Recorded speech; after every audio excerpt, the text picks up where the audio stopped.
Oke, halo semuanya. Pada kesempatan kali ini saya akan sedikit bercerita tentang bagaimana proses saya dalam mengerjakan tugas akhir skripsi saya. Sebagai seorang mahasiswa, skripsi adalah syarat utama untuk bisa mencapai gelar sarjana, ya. Kalau dalam kasus saya adalah sarjana pendidikan, karena saya berasal dari jurusan Pendidikan Sejarah Universitas Negeri Yogyakarta. Nah, saya tidak tahu ya di kampus-kampus lain yang ada di luar sana apakah juga mewajibkan skripsi, tapi sepanjang pengetahuan saya hampir seluruh kampus ya, entah itu negeri maupun swasta, pasti akan mewajibkan skripsi sebagai syarat utama kelulusan mereka. Nah, apa sih tahapan-tahapan yang harus dilakukan untuk bisa mendapatkan gelar sarjana, atau dalam hal ini tahapan-tahapan yang harus saya lakukan untuk mengerjakan skripsi? Tahapan pertama yang harus saya lalui adalah tahapan proposal atau membuat proposal penelitian. Nah, apa sih yang dimaksud dengan proposal penelitian? Jadi proposal penelitian adalah sebenarnya isi skripsi kita, tapi hanya bab-bab pendahuluannya. Kebetulan di skripsi saya, proposal saya adalah bab 1, bab 2, dan bab 3. Ketika sudah selesai bab 1, bab 2, dan bab 3, maka nanti kita akan melanjutkan ke tahapan penelitian. Ya, nanti berarti bab 4, bab 5, dan seterusnya ya, tergantung jenis penelitian kalian seperti apa. Hambatan-hambatan yang akan kita temukan dalam pengerjaan proposal biasanya dimulai dari malas ya, terutama adalah rasa malas ya. Rasa malas untuk mengerjakan skripsi itu sangat besar. Karena memang ketika sudah masuk tahapan tugas akhir skripsi, nanti sudah tidak ada mata kuliah ya, kita hanya fokus mengerjakan skripsi yang totalnya kurang lebih sekarang sudah 8 SKS. Ya, 8 SKS skripsi. Nah, pertama adalah rasa malas. Rasa malas ini yang paling utama. Saya juga sempat hampir tidak mengerjakan skripsi saya dalam beberapa waktu karena cukup malas. Ya, itu yang pertama. Yang kedua adalah tahapan bimbingan dengan dosen pembimbing. Terkadang banyak mahasiswa yang sedikit bermasalah dengan dosen pembimbingnya. Dalam hal ini adalah pengerjaan proposal, karena untuk bisa lanjut ke tahapan berikutnya, proposal kita harus di ACC atau disetujui oleh dosen pembimbing. Bahkan terkadang mungkin ada dosen yang juga sedikit ngeprank mahasiswa ya. Kadang katanya, oke, kita bimbingan jam sekian, tapi ternyata dosennya malah datang jam sekian. Berbeda dengan janjinya. Kadang malah mahasiswa harus datang pagi biar nggak ketinggalan waktu sama dosen pembimbingnya. Ya, itu permasalahan kedua adalah dosen biasanya. Nah, kemudian permasalahan yang ketiga adalah revisi. Ya, jadi biasanya setelah kita bimbingan dengan dosen pembimbing akan ada revisi yang datang berturut-turut biasanya ya, 1, 2, 3 seterusnya. Kebetulan saya juga berapa kali menikmati revisi ini. Revisi pertama, revisi kedua, revisi ketiga, dan revisi seterusnya. Ya, itu tahapan yang ketiga adalah revisi. Terus ya, paling besar adalah sebenarnya stres ya. Permasalahan stres ini cukup mengganggu. Jadi kalau kita tidak pintar-pintar membagi waktu antara saat mengerjakan proposal skripsi dengan waktu untuk beristirahat, ya akibat yang timbul adalah stres. Oke. Manajemen stres itu sangat diperlukan untuk bisa survive lah dalam mengerjakan tugas akhir skripsi, entah itu proposal ataupun nanti saat penelitiannya. Itu ya. Itu yang keempat. Oke, setelah mahasiswa selesai melakukan bimbingan, terus proposalnya nanti sudah di ACC oleh dosen pembimbing, maka tahapan selanjutnya biasanya adalah sidang proposal atau mungkin seminar proposal ya. Di kampus saya sebutannya adalah seminar proposal. Jadi proposal yang sudah kita buat tadi, sudah di ACC oleh dosen pembimbing, akan kita seminarkan kepada teman-teman kita sesama mahasiswa. Nah, nanti dari sana akan diberikan semacam kritik dan saran ada kekurangan atau tidak dalam proposal skripsi kita. Nah, nanti setelah ada revisi-revisi dari teman-teman kita sendiri, mahasiswa ataupun dari dosen penguji proposal, dosen penguji proposal, nanti kita lakukan perbaikan lagi dengan proposal, terus kita konsultasikan kembali dengan dosen pembimbing untuk bisa menemukan semacam fixnya proposal kita itu seperti apa. Nah, itu adalah tahapan setelah kita melakukan proposal, seminar proposal. Oke. Kemudian tahapan berikutnya adalah kita melakukan tahapan penelitian. Jadi setelah proposal selesai, sudah diseminarkan, Berikutnya adalah penelitian. Ya, penelitian berarti kita melaksanakan apa saja yang sudah kita rencanakan dalam proposal tadi. Jadi proposal kan isinya adalah hal-hal yang harus kita lakukan selama penelitian. Entah itu subjek penelitiannya siapa, lokasinya di mana, anggarannya seperti apa. Oke, subjek, lokasi, anggaran, terus waktu atau lamanya penelitiannya seperti apa, terus cara pengumpulan data, terus selain itu apa lagi ya? Cara pengumpulan data, ada juga teknik pengumpulan data, terus teori-teorinya seperti apa, itu semuanya harus kita lakukan sesuai dengan yang ada di proposal. Nah, di sini adalah tahapan yang cukup krusial ya, banyak mahasiswa yang menemui beberapa kendala-kendala di lapangan, termasuk saya. Kendala terbesar saya dalam pengerjaan skripsi saya yang saya sudah lakukan kemarin adalah Corona. Kebetulan Indonesia ketika saya jadi gini, skripsi saya adalah skripsi penelitian tindakan kelas. Jadi untuk bisa menyelesaikan skripsi saya harus melakukan penelitian di kelas. Dalam hal ini adalah guru sebagai guru dan juga kepada siswanya. Nah, bulan 3 tahun 2020 kemarin, ya setahun yang lalu lah, itu tepat awal mula Corona adalah tepat juga awal mula saya masuk ke kelas untuk melakukan penelitian skripsi. Baru 1 kali berjalan, kemudian sekolah ditutup sampai saat ini belum buka. Jadi kemarin saya sedikit improvisasi sebenarnya di skripsi saya, yang mana seharusnya saya harus masuk ke kelas, tapi saya mengerjakannya dengan sistem online ya, atau ya sekolah online lah, sekolah online. Jadi ada sedikit adaptasi dengan teknik pengumpulan datanya gitu.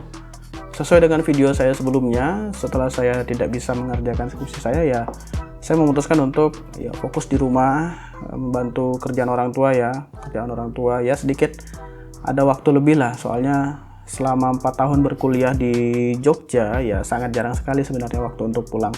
Walaupun ada waktu untuk pulang ya tidak begitu lama, hanya beberapa minggu atau paling mentok ya 1 bulan 2 bulan harus kembali lagi ke Jogja. Nah, saat pengerjaan skripsi ini kebetulan saya memang memakan waktu yang cukup lama. Saya menunggu dengan harapan sekolah akan segera buka, sehingga saya bisa melakukan tatap muka langsung di kelas untuk mengerjakan skripsi saya. Tapi pada kenyataannya ya tidak buka sampai sekarang ya. Akhirnya setelah 6 bulan menunggu masuk tahun ajaran baru, saya langsung melakukan penelitian skripsi di kelas melalui sistem online ya, melalui Zoom, Google Meet, terus Google Classroom dan sebagainya. Nah, itu sedikit perjuangan dalam mengerjakan penelitian. Nah, setelah penelitian tadi, dari penelitian kan kita pasti akan mendapatkan data-data yang kita perlukan ya. Apakah penelitian kita berhasil, apakah penelitian kita harus diulang dan sebagainya. Data tadi harus kita olah kembali. Kita olah dengan teknik yang sudah kita tentukan sendiri di awal tadi melalui proposal skripsi. Nah, jadi teknik pengolahan data juga ada di proposalnya. Nah, itu harus kita lakukan sesuai dengan yang ada di proposal. Nah, kemudian dari situ ketika data sudah selesai diolah, kita harus menyusun kembali bab berikutnya, bab 4, bab 5 dan seterusnya. Yang mana isinya adalah ya hasil penelitian kita. Seperti itu. Hasil penelitian kita. Nah, kendalanya lagi setelah kita selesai melakukan penelitian adalah ya bimbingan lagi, harus bimbingan dengan dosen. Apakah data kita ini bisa dipercaya? Apakah nanti dosen akan bertanya bagaimana caranya kamu menghitung ini, bagaimana caranya supaya kamu bisa mendapatkan nilai ini dan sebagainya. Nah, itu harus kita jelaskan dengan detail. Nah, terkadang mungkin ada mahasiswa yang sedikit curang ya dalam proses ini. Ada beberapa mahasiswa yang mungkin bayar skripsi sehingga sebenarnya datanya adalah data yang dipalsukan atau ada orang lain yang melakukan penelitian untuk dia. Nah, di sini adalah proses di mana dosen akan melihat apakah benar-benar si mahasiswa ini melakukan penelitian skripsi dia. Gitu. Soalnya kan kalau orang lain yang melakukan ya pasti akan ketahuan kan dia tidak paham materinya seperti apa, isinya bagaimana dan sebagainya. Nah, ini adalah tahapan yang krusial. Kamu harus tahu atau Anda harus tahu prosesnya seperti apa. Prosesnya seperti apa dalam mengerjakan atau dalam menghitung data-data yang sudah kita temukan tadi. Nah, Ini juga kadang memakan waktu sampai beberapa kali revisi sampai akhirnya nanti dosen pembimbing akan meng-ACC kita untuk segera melakukan ujian tugas akhir skripsi. Nah, nanti biasanya yang menguji adalah ya orang yang kompeten di bidang penelitian yang kita lakukan atau di bidang skripsi kita. Gitu. Kebetulan saya adalah penelitian tindakan kelas. Nah, nanti yang menguji adalah dosen-dosen yang memang terbiasa dengan penelitian tindakan kelas. Seperti itu. Ada juga beberapa mahasiswa yang pada proses mengerjakan menyusun data dan sebagainya itu dia sedikit ada kesalahan. Ada beberapa mahasiswa yang melakukan kesalahan.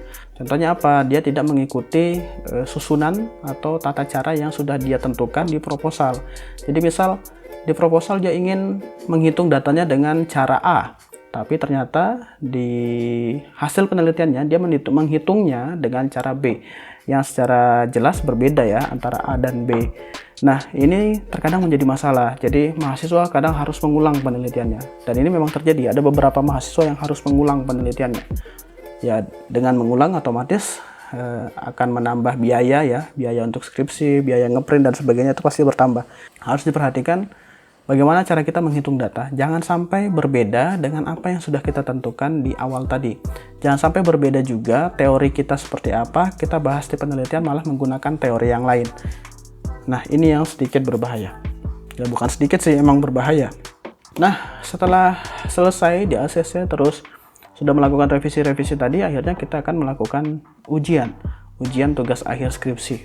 Nah, di ujian tugas akhir skripsi, nanti mahasiswa akan diuji oleh 3 orang. 3 orang itu siapa? 3 orang pertama adalah penguji kita sendiri. Pembimbing kita sendiri nanti akan bertindak sebagai ketua penguji. Terus penguji utama nanti ada lagi, dan satu lagi nanti ada sekretaris penguji. Nah, biasanya 3 dosen yang akan menguji kita.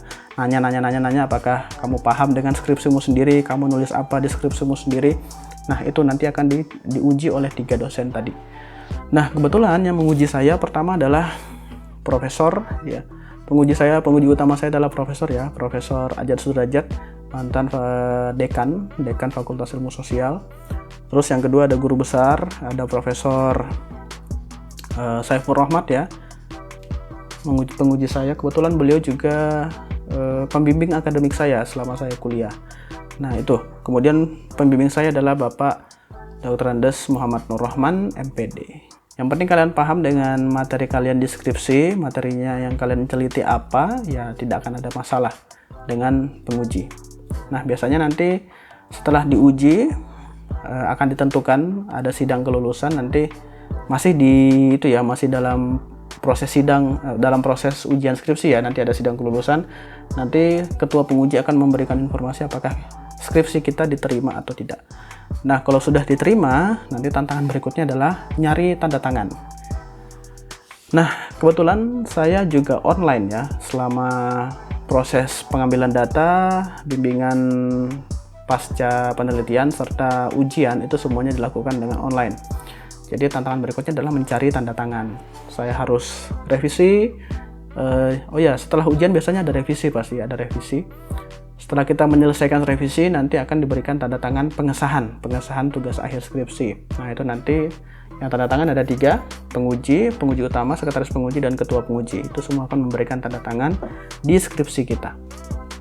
Nah, setelah itu barulah kita melakukan sudah ditandatangani semua, barulah nanti kita akan mengurus tahap berikutnya, yaitu tahap yudisium. Oke, jadi skripsi sudah selesai, sudah disetujui, sudah kita store ke perpustakaan kampus. Nah, akhirnya mendaftarlah di yudisium. Nah, di yudisium nanti ya semacam wisuda fakultas lah. Baru setelah yudisium kita akan melakukan wisuda. Nah, wisuda ini ya satu kampus dari beberapa fakultas-fakultas yang ada di kampus itu diwisuda bersama. Nah, seperti itulah tahapan atau proses-proses yang ada dalam tugas akhir skripsi. Ini dari pengalaman pribadi saya ya. Saya doakan semoga siapapun yang menonton ini Apakah kalian manusia atau mahasiswa tingkat akhir yang sedang berjuang dalam mengerjakan skripsi? Ya, saya doakan semoga lulus ya, semoga lulus. Terus jangan malas ya, skripsi kuncinya adalah jangan malas. Luangkan waktu untuk bisa ya sejam 2 jam tiap hari untuk mengerjakan skripsi, ya hasilnya akan maksimal bagi kalian gitu. Oke, terima kasih sudah mendengarkan. Salam sejarah. Viva Historia.